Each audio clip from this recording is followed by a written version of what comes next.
The afternoon. I mentioned earlier that his book hits the streets on Tuesday. It's called Charcoal Joe. Welcome to the stage, Walter Mosley.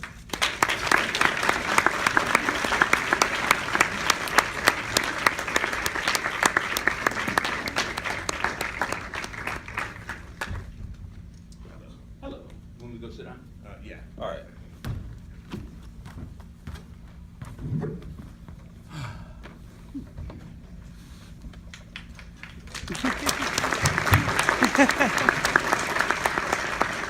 And we also want to welcome to the stage writer and director of Boyz n the Hood, John Singleton.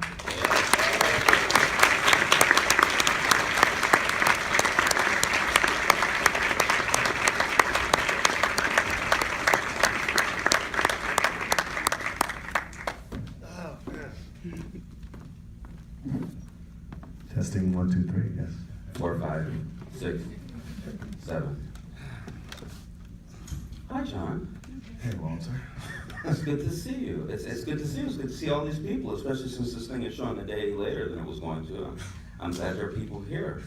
So we're going to talk like 15 minutes, 20, something like that, and then we're going to throw it out to the audience, and for another 10 minutes or so, we're going to ask questions, and then that'll be it, But the first thing I want to say is I watched the movie this morning again, and I cried in all the same places. Like whenever you go back to something, you say, well, it really wasn't that good, And then I go, no, it really was that good. Wow. And look at all those people, Chestnut and all those other people, still out doing all this great stuff today.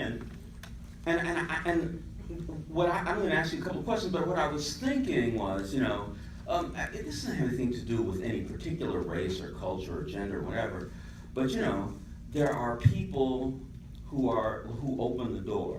There's a big monolith and the door is closed and you don't know how to get in, and then somebody comes and just opens the door, And I think of people like Gordon Parks and Melvin Van Peebles at one time. Then I think about you and Spike, now doing such incredible work, and watching that film. I mean, it's a wonderful film. It's very powerful. It's very moving. It shows America something that they hadn't seen before that time. But on top of that, there are all these filmmakers, potential filmmakers out in the world, mainly black, but also other races and other people who said, "Wow, I could talk about myself in a way that's really true." So the first thing I wanted to ask you is, you seeing the film, I don't know when the last time you saw the film, but seeing it more recently than when you first met it, what's your response to it now? I look at it as just a kind of a time capsule, what I was thinking, what I was feeling at the time. I wrote the script when I was 20 years old, and it was, I went and saw Do the Right Thing. It came out in the summer of '89, and I came out the theater, and I was like, and my attitude, because I was so enamored of Spike. Spike was always been like my big brother, cinematic big brother. I met him 2 weeks before I started USC Film School. When he came out with She Gotta Have It, I saw him in LA, and he moved people out of the way, and he shook my hand and said, I told him I'm going to USC in 2 weeks, watch out for me. And so I went to school for 4 years, repping black cinema. I was one of the only black filmmakers and black students in a predominantly white film culture. And so I just most of the people that were going to school there they had people that they knew in the business, and it was a continual marginalization. There's only going to be one Spike Lee, this, and I was like, I'm the next John Singleton. I'm not the next Spike Lee, right? And so my thing was, I'm gonna get out of school and I'm gonna be a first-round draft pick, just like the NBA and NFL, but in film, I'm gonna come hard. And so my whole 4 years was about how am I gonna do that?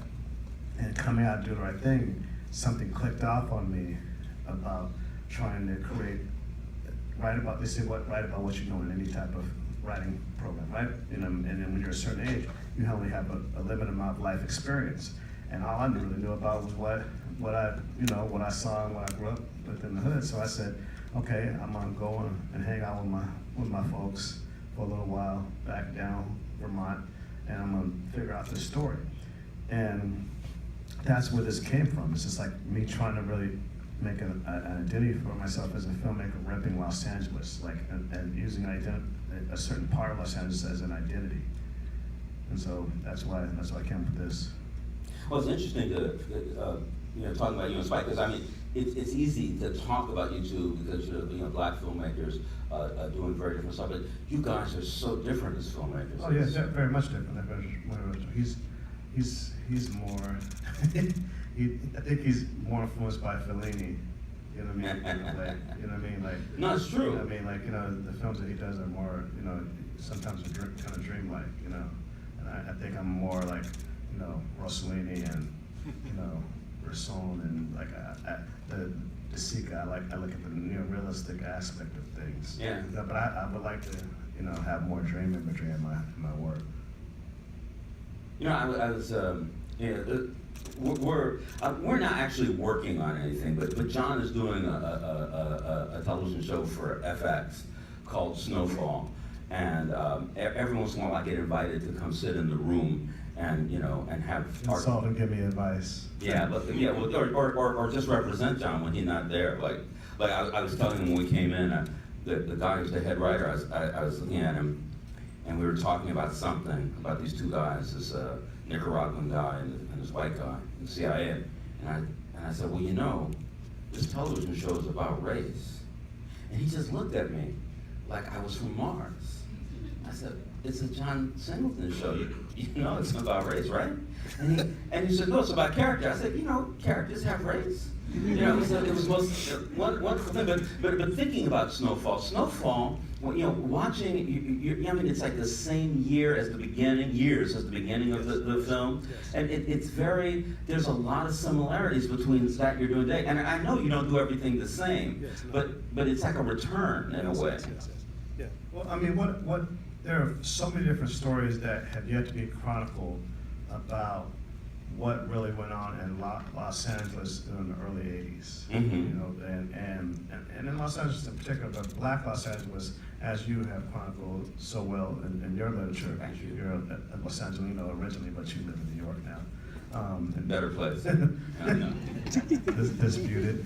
I love New York though, but I came here and conquered New York. And you know how people say, if you can make it in New York, you can make it anywhere. That's right. I came to New York and conquered New York, but mostly I just conquered the clubs here.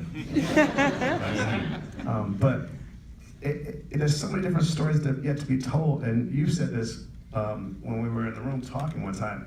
If no one's giving them voices, then it's almost as if they never existed, And I'm one of those people, like, as I said before, going back to film school and watching when I was awake in my international cinema classes, watching, The Bicycle Thief, and watching, and watching Open City, and watching those post-war, World War II Italian films, and seeing how filmmakers like Scorsese and Coppola, were very, very influenced by those films, but they were very culture specific in their Italianness, and how Woody Allen is very culture specific, and even though he doesn't wear in his chest his Jewishness, it's never an Upper East Side thing. Yeah. So that's what I want to have black cinema where if you weren't part of a certain thing, some of the jokes we may not get, but you will, on a human level, you will understand what these people are going through. And that's what I was trying to do with this movie initially. And that's what I try to do with a lot of my work over the years. Baby Boy, and different things in Rosewood, trying to, and it's very difficult to do that within a system that continually tries to marginalize artists of color, because the whole idea is to get it out as many as people as possible. They don't understand. And I always say, listen, if I was a musician and I was making funk or rap or whatever, we wouldn't be having this conversation, but everybody would dance to my shit. Yeah. So that's what I do, what I try to do in terms of the media. Well, when you said it, reminds me of I know a woman. I still know her. She's an editor, but she's a black editor in a very white industry, which is publishing industry. Any industry that doesn't get money from the government remains white. And if you get money from government, you have to hire people of color. But if you don't, and so this woman's there, and she says, "Well, I want to do a book about hair." you know, black women's hair. And her boss said, well, nobody's interested in hair. She goes, black women are. I said, oh, no, black women are no different than anybody else. They're not. And it took her like 2 years to convince her. And they had this incredibly best-selling, you know, book. You know, but when I'm watching Boyz n the Hood, and I'm thinking about other things that you're doing in the series. You know, like the guy he goes to Compton and he's talking about, you know, gentrification. And the guy comes up, you know, and he goes, well, you know, these people with their drugs and shit. And he goes, well, you know, the drugs don't come from here. We don't import the drugs. We don't make the drugs. The series is about, we're talking about, is about how the drugs came to everywhere. They came to South Central, but they went everywhere. And it changed everything, you know. It's that shift from cocaine to crack. Yeah, cocaine is sexy and crack is not sexy. Yeah, well, I mean, maybe if you're smoking, it might be sexy for a while, but then it stops being sexy a little bit later. But very soon. I had a lot of fun for that first 10 minutes, but the hit doesn't last 10 minutes. It hits like maybe 2 or 2 minutes. I mean, I'm not wouldn't know. Yeah, but those are some very long minutes. that 2 minutes, man, that was half my life, shit. You know. No. I dream. That's right, exactly. That's it. But now, so so what are you interested in now? I mean, I know Snowfall's happening, but what are you working on now? I'm interested in really, you know, continuing the foundation that was set with Boyz, with being very, very culturally specific and making character journeys that are uniquely Afrocentric. You know what I mean?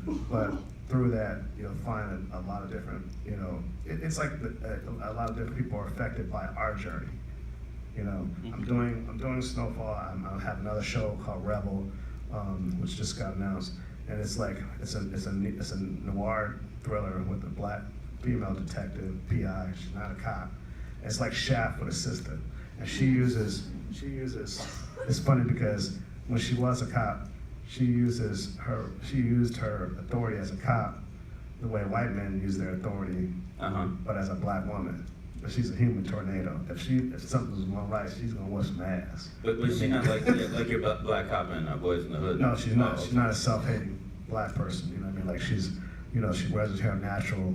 You know, not fried. We celebrate natural hair in the show. And it's contemporary. The show. It's contemporary. It happens in Oakland. The speak is very, very specific to Oakland. The way people talk in Oakland, it's just like totally different from anywhere else in this country. You know, so. And what do you see like as the state of African American black film today? It's dismal, abysmal. It doesn't matter how many hits and how much money the pictures are making. I don't think they have any cultural consciousness to them now. You know what I mean? I mean, like they have smatterings and a little bit here and there, but it's abysmal. It wasn't, you know, it's not like every movie has to make a statement at all. And that's not saying movies don't have to preach you. They're entertainment first and foremost. But in terms of cultural weight, if we have cultural weight, then it will be entertaining. You understand what I'm saying? Yeah. I mean, like, you know, and that's what I really feel like I try to go for. You know, I don't want to degrade anybody else trying to do their business, but we can denigrate them if you want. Yeah. It's okay. Nobody minds. I'm just saying that. I still try to rep hard for what Spike, when he was starting, he was trying to get people to say, hey, listen, we can have our own idiom in film. We can have a black film aesthetic. We can have a thing that is unique Black American cinema. And so when I do whatever I try to do, I'm still trying to rep that. You know, and so, and there's stuff in it that even I guess what's that famous thing that Hughes said about the Harlem Renaissance? And he said about expressing ourselves creatively. If they're happy, then that's fine. If they're not, we're not pressed. I actually have it in one of my rooms in my house. But it's one of those things like as an artist, you know, okay, I'll use an example, Baby Boy. How many people have seen Baby Boy? Uncut, not on BET. Uncut. But, you know, I made Baby Boy to shock black people, but it plays out as a comedy. Because, you know, our experience in this country is so shocking. So no, Yeah. you know, this disciple. So you know, that open of that movie, he walks out of the abortion clinic with his girlfriend and goes to go, you know, be with another woman. You know, and so the movie works on different levels. Women feel something, and men feel something, and like, but it's so specific to a certain time, a contemporary place that, and that movie, interesting enough, over the years, I call that kind of the companion piece to Boyz in the Hood, because it's propagated to different people. You know, people see, oh, this is something, you know, that we've never seen before. And that movie is all about really the coming together of men and women, black women specifically, they're young, who are infantilism, you know what I mean? And trying to say, okay, if you're not gonna have a straight kind of marriage kind of thing, then at least there has to be some type of peace between men and women. You know what I mean? The men are at each other's throats, the women are at each other's throats, the men are against the women. Under segregation, we had to work together because we knew we were at war. You know, and so that's why they tried to break us apart. People forgot that we're still at war. No matter what, we casual, hey, we're Americans, but we're still at war. Yeah. So that's what I try to infuse it in a very subtle way. Well, you know, John and I didn't get time to talk before this, so anything I ask him, he's not expecting me to ask him. You have 4 children, right? 6. 6 children, right? Oh my God. 6, hey man. And I know. Excuse me, I had to get over that for a second. And I shoot blanks.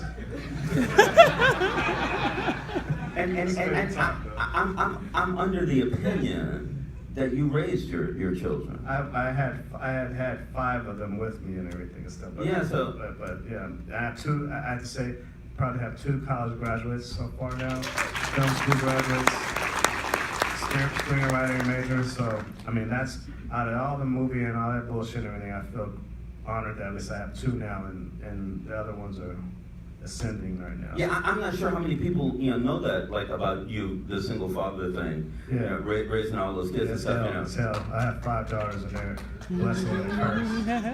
Well, they're Daughters beautiful. are I the like worst that thing about them. ever to men for men, huh? They're beautiful.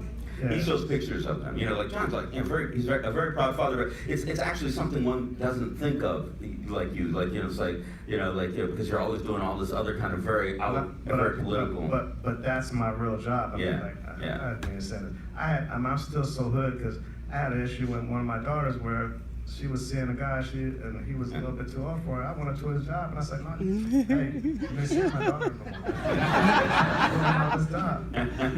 I said, I straight. I said, me and my homie's gonna get to you right now. And then he texted her, and She said, I can't see you no more, baby. He texted her, and she's like, why did you do that to me? Why did you run him away? Just crying. But I was like, hey, but then she understood, like, okay, Dad, I love you. I should have been seeing that guy anyway.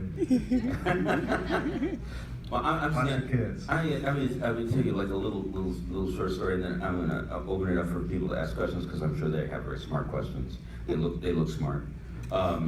You just remind me of somebody, which is it's an unusual thing. Sonia Sanchez. Oh, Sonia.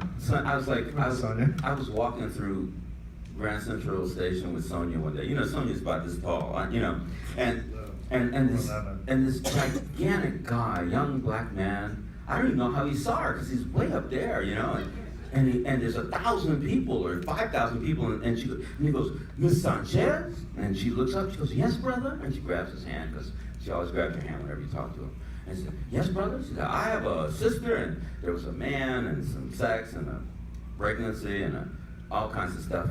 And he kept talking, and finally Sonia cut him off, and she said, does she want to have that baby? And he goes, yes, Miss Sanchez, I think she does. And she took out this piece of paper, and she wrote down her phone number. She said, I'm getting on the train to Philadelphia right now. I'll be home by 10 o'clock. You tell her to call me. And she gave her the number. I handed him the number. I was like, wow, man, I never give anybody my number. Like, if my mother asked me for my number, I'd think twice, But you know what? To that thing is, yes. I've always wanted to be, the kind of like storyteller that still is accessible to folks. Like my office in LA is on 43rd. I know. Shaw. You know, actually, when you come there, like, yeah, I got a promo. Cat Corner Essen, when I want to bring you in. I'm doing a reading there in a week, so hopefully I'll be able to see it. Okay. And I go out in the park, and the park right there in Lamar Park, there's always people, you know, they just got released. There's got people who are schizophrenic. You got people who are living from halfway house to halfway house and everything. But when you're in and around folks, you get stories. Everybody has a story to tell, but not everybody has a wherewithal to tell it. Not everybody can sit down and write it, damn near make a movie about it or whatever. But I feel as like I'm a conduit for those folks, and I'm not so visible that sometimes if I don't, you know, like whatever, that I'm not accessible. You know what I mean? I'm not on TV all the time. I'm Right. not everybody's face. I'm not doing the celebrity thing all the damn time. You know, I do that on occasion. But that's not me. Is like I look at like Ernest Hemingway.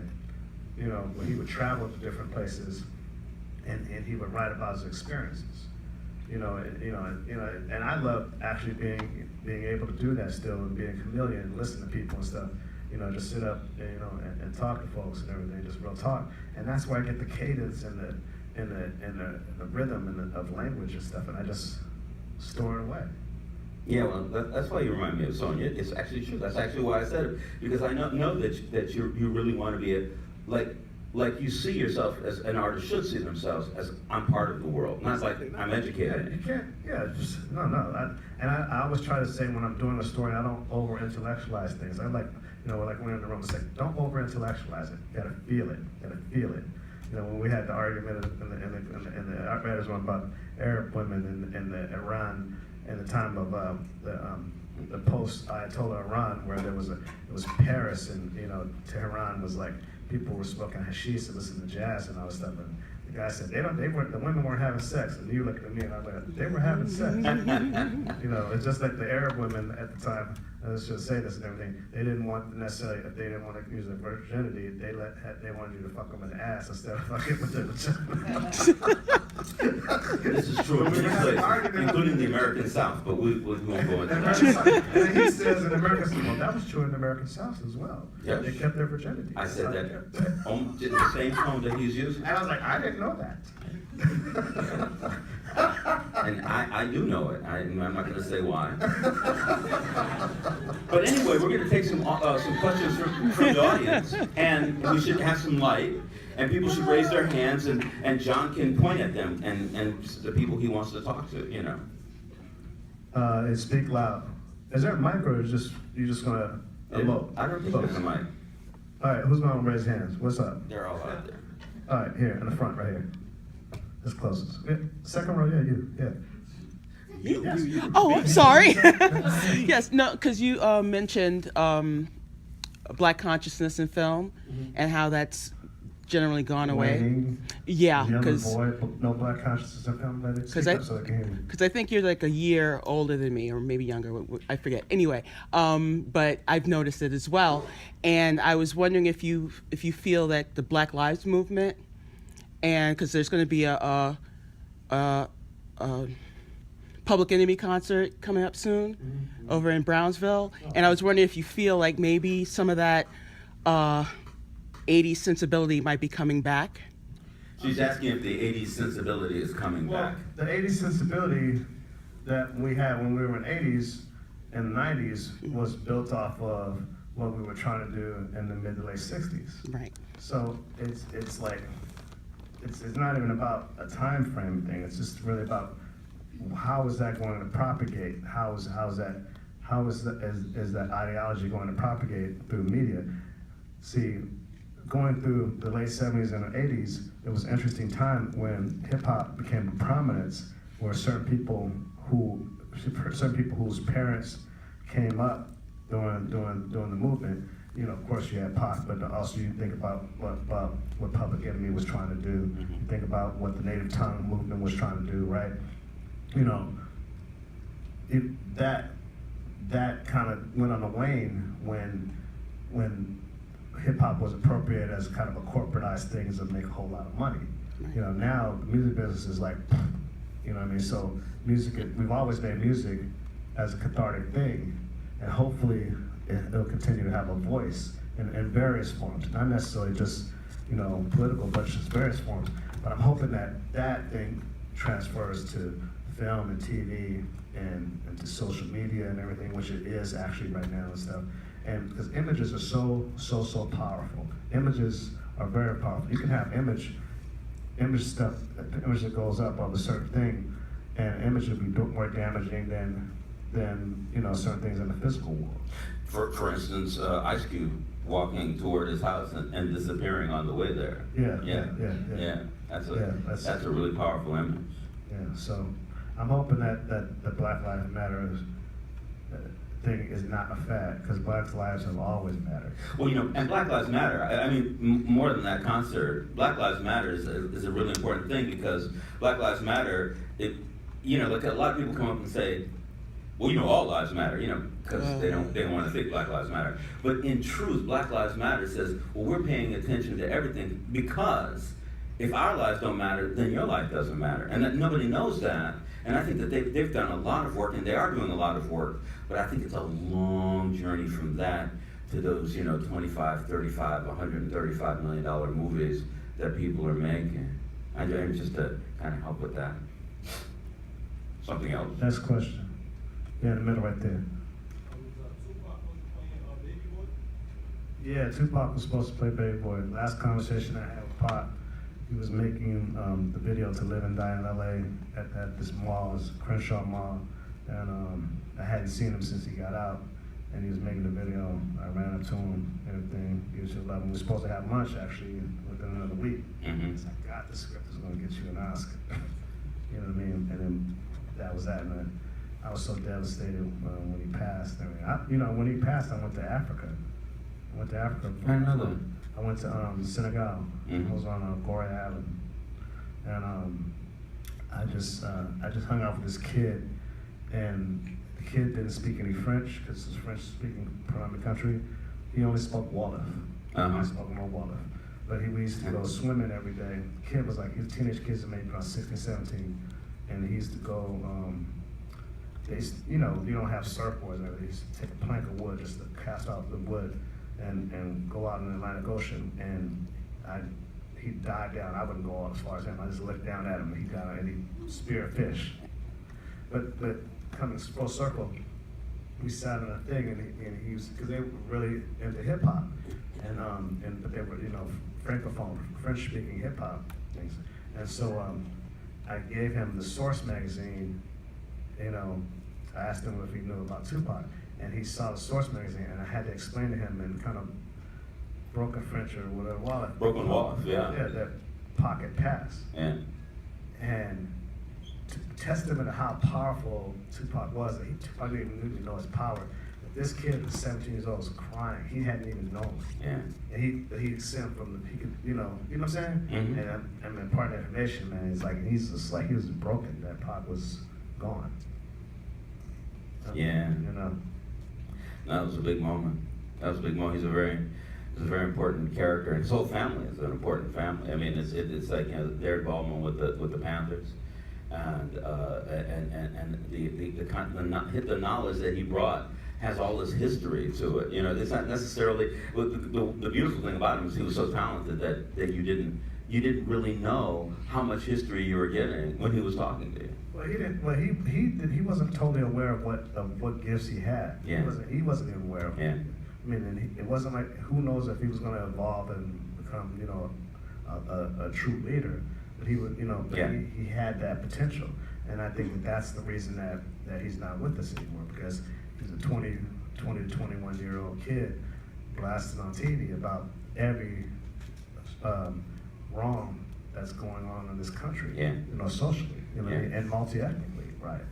You know, he was holding out for, you know, holding hard for Black people and human rights. Yeah. And it's like, well, okay, you're from that generation that we said we didn't want nobody to come up to do that. We had to quell any type of Black Messiah, and you're, even as misguided as you are, smoking weed, doing whatever, we can't have you speaking like that. Yeah. So. Yeah. Except for somebody could have him speaking like that. Next question. Right over there, yes. I was just wondering if you could reflect Speak up. And how cinema can change. What has changed in 25 years, and how does cinema affect change? And what hasn't? I just feel like the film's not, American film is not like films are made on international cinema, where you have various sources and even within governments that give artists free rein to have dissenting views or whatever. Our film culture is really all, you know, based on commerce. You know what I mean? The film has to make money and just whatever. And so there, you have a kind of a paucity of personal voices in film. A true paucity of personal voices. Yes, you have a lot of independent films that are still getting made, but even so, that they're not what they were. You don't have you don't have that many anachronistic true voices that are different from the norm. You know, you have that at a very lower level when people are making films on their iPhones now and they're doing different things and stuff, right? But there used to be a time where you had a support of these anachronistic voices, and I'm not just saying in black cinema. I'm saying in different cultural, different types of cultures were able to make films that were really, really specific. You know, and you know, they even with a drum, they don't have to always use drums. It could be different genres of filmmaking. You don't have that with the studios right now, and I think that's why American film is really suffering, because it's almost as if that stuff is the farm team for the big films. You know, you wouldn't have. Okay, I'll just use an example. It's an Americana thing. If George Lucas didn't make American Graffiti, you wouldn't have Star Wars. Yeah. You see what I'm saying? Yeah.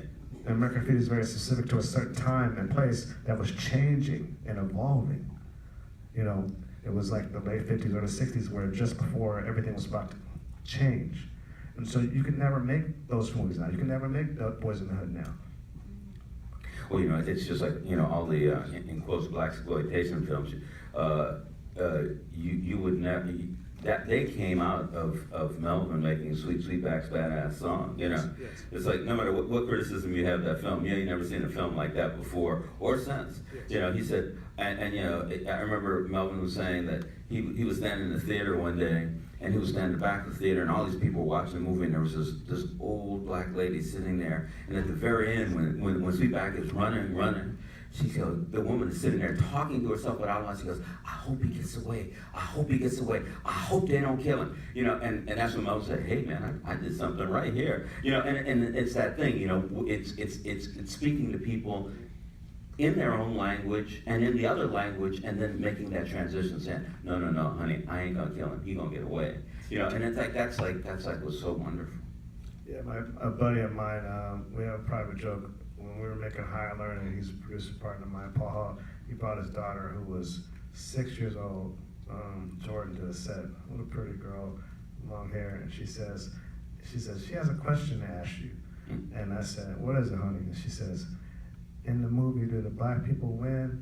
And I laid down to her and said, in my movies, the black people always win.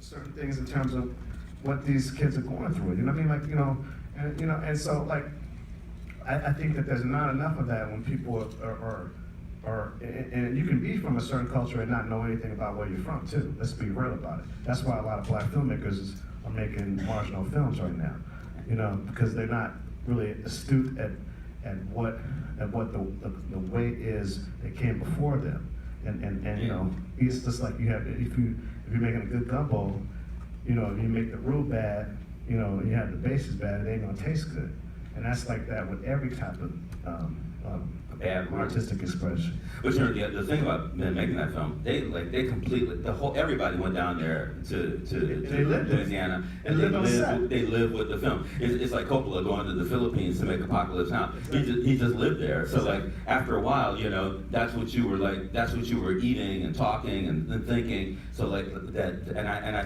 think that's partially the answer. You know, that you already said, that you know, you definitely have to immerse yourself in what you're doing. If you don't, and you have to believe that even if everybody else is telling you, oh, this is nothing, you have to believe that the story that you're telling is valid. you know, that it's valid to you. And that's what's really, really important to anybody, because, you know, it doesn't matter if a few people see it or a whole lot of people see it, but it has to be valid to you first for anybody actually to believe that it's something. I think we should do 2 more questions, and the first one we're gonna do that guy there because he has my initials on his chest, so Okay, I go want ahead. him.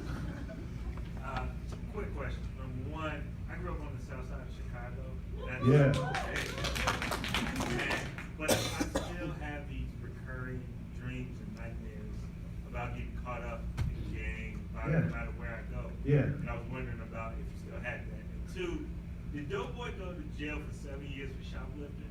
Or was it like... Many times. Well, the first part of the question I answered, the script got written because I was at USC, which is still, you know, adjunct to the neighborhood I grew up in. And I was having, I wouldn't say post-traumatic stress because I'm still in an environment, but I was having dreams like that. I was having dreams about, you know, the stuff that I'd seen in you know, my childhood years and my teenage years. But I'm on an island now, because you step off the campus and, you know, you just in the mix. And this was in the 80s still, you know what I mean? And so that's the script for Boyz came out of that. And the other thing is Dope Boy, that scene is Dope Boy's his first petty crime that he probably ended up going to Wayside and going to juvenile and having these ascensions of different things going into the system as a young man. So that's why I did that transition where it's like the first thing that he had, and that happened to a lot of people. Like, you know, I mean, my father told me, he's like, you go to jail, I ain't getting your ass out. You know, he wasn't like, you know. But he was lying. He would have got his ass out. I don't know if he had the resources there, so I made sure I didn't get caught. So let's do one more question. Who do you want? Young lady, yes, you, yes. Okay, hi. So towards the end of the movie, Ice Cube says, either they don't know, they don't care, or they Don't show. Don't care, don't show, yeah. What's Don't going know, on no with, show. the people in the hood. And then he said something about, they showed all this foreign shit and they didn't show shit about my brother. Mhm. So I struggle with where working in the media, you'll hear people that said stuff like, when you see media, all they show is people dying in the hood like that. So what responsibility does media have, and especially black media have, in terms of, you know, showing the story of our brothers? Well, I mean, I can't answer all the social ills of everybody, but one thing I take to task is the black media not supporting alternatives. Because when I go out and speak, I go to like Detroit, I go to Chicago, I go to different places and stuff, right? And I just get real with it on a real level. Like, yes, you know, people make their own choices to be whatever they're gonna be, but some people, the way they're raised and the way their parents raise them and everything, they don't have a choice. You know what I mean? Like if you go, he's talking about Chicago. Remember Frank Spellins? Remember that place? You ever heard of Frank Spellins? Or you been? You know what I'm talking about? Frank Spellins is a place that they hire people who just get out of jail and they find them jobs. Well, I was in Chicago like damn near 2 or 3 years ago, way before I did the Empire episode, and I'm driving through the neighborhood and the blocks were hot. You could tell somebody was gonna get shot on this is about to go off over here. This is going, and it was like LA was in the 80s, you know? And I think that there's a whole type of thing that people have to be able to be changed from within. You know, people have to be have to want to foster and brotherhood amongst each other, you know, and sisterhood from within. And that's what I think that the not of the outside media, but the black media needs to be fostering first and foremost. That change from it. That, you know, like it's one thing I get really mad about certain things that happen where a white cop kills another brother or sister in the street or assaults a sister in the street or an older one, whatever. And then there's black on black crime, and not everybody's banging on that consistently. You know what I mean? Like there's a way in which the mentality can stop You know what I mean? Like, and I say it because I grew up with it, and we were taught to go up against each other. The kids, the dudes in our neighborhood, the older dudes, when we be playing football and everything, they'd be like, "Hey, come here." Say, "Here, you want this $1? So what is it? Go knock that nigga out." Really? And it's like a foster, like a self-hating kind of thing, like, you know. And so it's like that's what has to change in terms of the media, in terms of every vestige that we have of being able to get and reach out to each other, a fostering of love, you know, because when things were really, really bad, and they have always been bad for us as ever since we got off the boat here, but I'm talking about 35, 40 years ago, in the late 60s, early 70s, when we kind of knew, but we didn't really know that there was a true war, you know, killed Martin Luther King, killed Malcolm X and stuff. People were trying to get some solidarity. And then they won that war by destroying those people from within with drugs and police brutality, you know what I mean? Like Gestapo tactics. People have to understand that those folks were heroes. You know what I mean? Afeni Shakur was a hero. You know what I mean? You know, all these people were trying to do something that, and they were supported at a certain level by the community, but they couldn't do it on their own. And I said that's one thing that I'm just saying, babe, we have to really, really, really foster and continue to foster that amongst all of ourselves, because, you know, as bad as it looks like, it could get worse. It could get worse. All I gotta do is look at the present. It's worse. Yeah. Well, anyway, listen, everybody, thank you very much for coming. Thank you.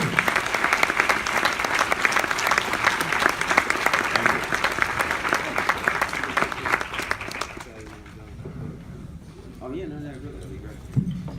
Hey, can I get a photo of the two of you guys?